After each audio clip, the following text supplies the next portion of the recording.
তুই শব্দটা মেলা দামি, যাকে তাকে ডাকা যায় না।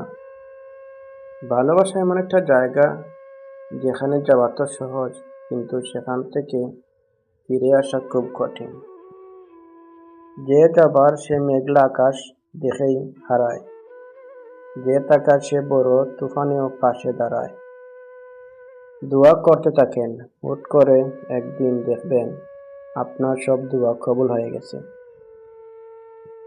লিমিটে থাকুন, সম্মান ফ্রিতে দেব।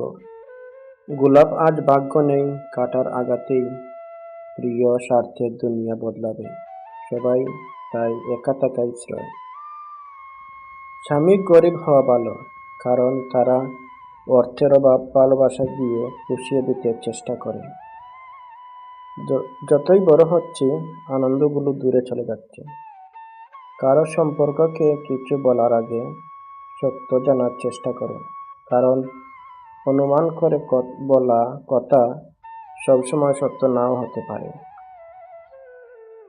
মানুষ মানুষকে না দেখে জীবনের চেয়ে বেশি ভালোবাসতে পারে, কেন জানো?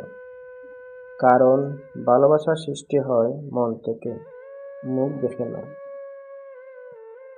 কত শত পারফিউম আসবে যাবে, কিন্তু মায়ের আঁচলের গন্ধ সেই একই থেকে যাবে।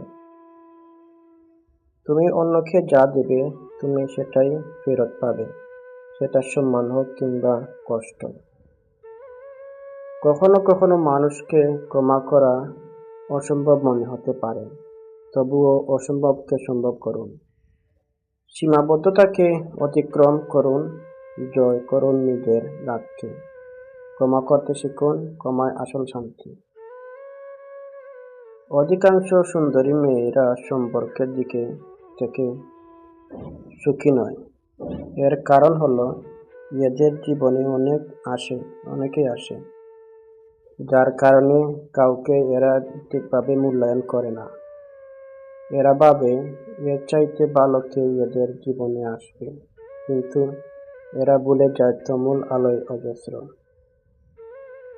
পোকামাকড় বের করলেও জোনাকি পোকা বের করে না, এদের খুঁজে নিতে হয় অন্ধকারে এসে। একবার খুঁজে পেলেও বোতলে ভরে রাখতে হয়, যেন কোথাও পালাতে না পারে। পরিস্থিতি বদলানোর জন্য কেবল সময়ের দরকার। আমাকে কেউ খারাপ ভাবলে আমি কিছু মনে করি না। একজন মানুষ কখনো সবার প্রিয় হতে পারে না।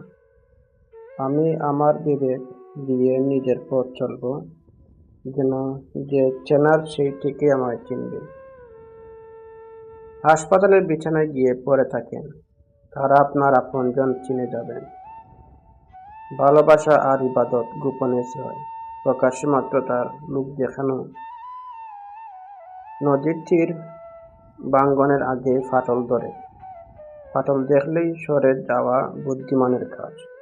কারণ ফাটল দেখে সরে গেলে অনেক কিছুই বেঁচে যায়। তেমনিভাবে কোনো সম্পর্ক ভেঙে যাওয়ার আগে ফাটল দেখা দিলে সরে যাওয়া ভালো।